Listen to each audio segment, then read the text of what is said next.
Bonjour, dans la page 9 de tes notes de cours, on va commencer le savoir 5.5 sur les probabilités. Donc, on va travailler avec les probabilités en réutilisant les notions des fractions qu'on a vues dans les pages précédentes.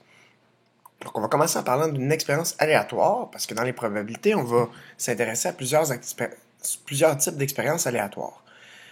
Une expérience aléatoire, son résultat dépend du hasard. Donc, quand c'est aléatoire, c'est qu'on ne peut pas prédire avec certitude le résultat de l'expérience.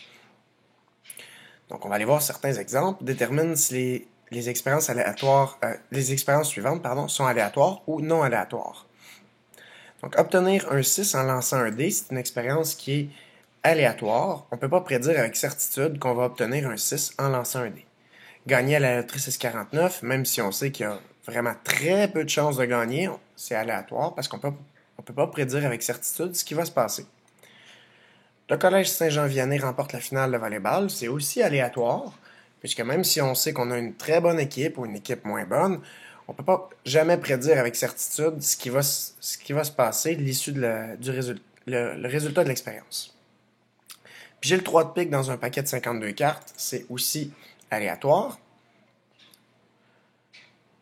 Avoir une panne d'essence en roulant sur l'autoroute, évidemment, c'est non aléatoire, puisque ce n'est pas une chance qu'on prend. Ce n'est pas quand on prend notre voiture qu'on prend une chance, est-ce que je vais avoir une panne d'essence ou non. On sait très bien s'il va rester de l'essence ou non en regardant l'aiguille et l'essence qui reste dans la voiture. Donc ça, c'est pas une expérience aléatoire. Avoir une crevaison, par contre, ça serait aléatoire. Ça, on peut pas prédire avec certitude ce qui va se passer. Mais une panne d'essence, on sait exactement quelle quantité d'essence qui reste dans la voiture. Pour l'univers des résultats possibles, à chaque fois qu'on va te demander de déterminer l'univers des résultats possibles, ce qu'on veut savoir, c'est l'ensemble de tous les résultats possibles d'une expérience aléatoire. On va utiliser la lettre grecque oméga. C'est la lettre grecque, c'est le O majuscule dans l'alphabet grec qui se prononce oméga. Donc ça désigne tout l'ensemble des résultats possibles. Et les résultats possibles, on va utiliser des accolades et on va les séparer par des virgules. Donc, on va aller voir des exemples de ça. Donc, si on demande l'univers des résultats possibles de ces expériences aléatoires, donc si je lance un dé à 6 faces et on regarde le résultat obtenu, ça peut être quoi mes résultats obtenus? À chaque fois qu'on demande l'univers des résultats possibles, il faut écrire oméga égale, et là on ouvre les accolades. Mes résultats possibles, si je lance un dé à 6 faces, je peux avoir un 1, un 2, un 3, un 4, un 5 ou un 6, et je ferme les accolades. Je ne peux pas avoir rien d'autre de différent de ce qu'il y a dans mon oméga. C'est l'ensemble de mes résultats possibles, l'univers de mes résultats possibles.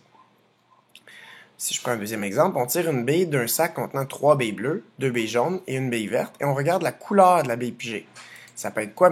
Toutes mes possibilités, donc oméga égale, mes couleurs différentes que je place entre accolades, je peux avoir bleu, jaune ou vert.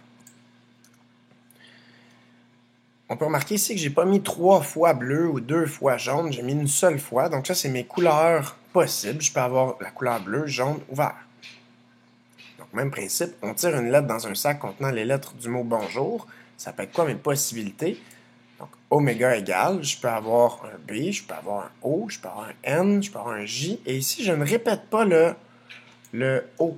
Donc pourquoi? Parce que comme ici, je n'avais pas répété la couleur bleue 3 fois, ici, le O, c'est la même lettre, donc je le place seulement une fois dans mon univers des résultats possibles. Donc, mes résultats possibles, je peux avoir les lettres B, O, N, J, U et R. Dans la prochaine capsule vidéo, on verra l'événement et certains types d'événements aussi. Merci.